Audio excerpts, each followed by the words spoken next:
All right, so I wanted to do an update on my dual catch can setup. So that is my primary and that is my secondary. I have a little plastic bag because I want to say that the factory, like when the can comes from the factory, there's a little screw on the bottom and I already put tape on there. And it might still be leaking because I can see some of it dripping down in the back there. So I'm just doing that to see if it's coming from the bottom or from the thread. So, but anyways, this is what I pretty much caught on my primary can. So you can see this milky stuff, and it has oil in it. That is moisture from the system or the E85, and then you also have the oil blow by because the FP black is pulling more oil out of the system. So if you didn't have a catch can, all of that would be going back into your intake. Now mind you, if you have a stock turbo, it won't be that much. I'm running the FP, so it's a lot bigger.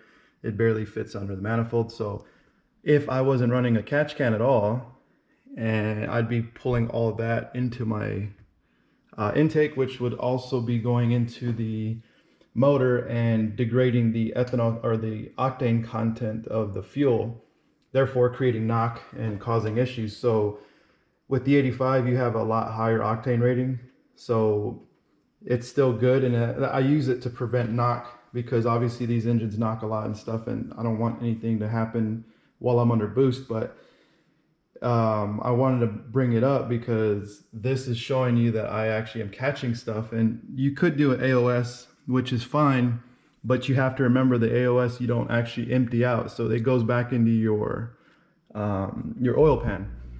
So you do get to save oil by doing that. I just keep checking my oil level and I refill it as needed, but I really don't need to ever fill it.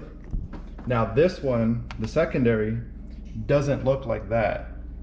I actually, when I emptied it this morning, it was like literally oil, which is like, I could probably just pour it back into my oil cap and I should be good. And that's because the first filter is taking out as much oil and air as possible, and it routes back to the second. And this is just a reservoir for like extra. So in this one, it's straight up oil because it's already been filtered from the first one. So after it comes out of here, then it goes into my intake, and it should be pretty much close to fresh air versus it being oil saturated.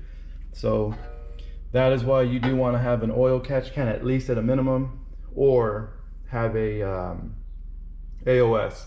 Now, if you are running a bigger turbo, you're going to want to have a secondary catch can. That's why the Radium 2 catch can kit is actually a better option.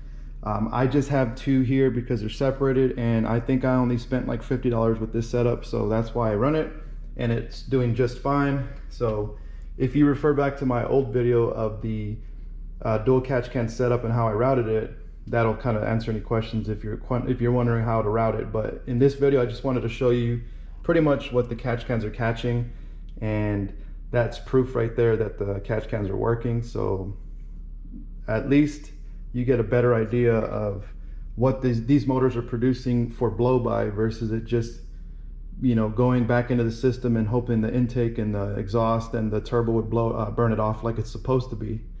Anyways, that's it for now. Just wanted to throw that in there, and until the next video.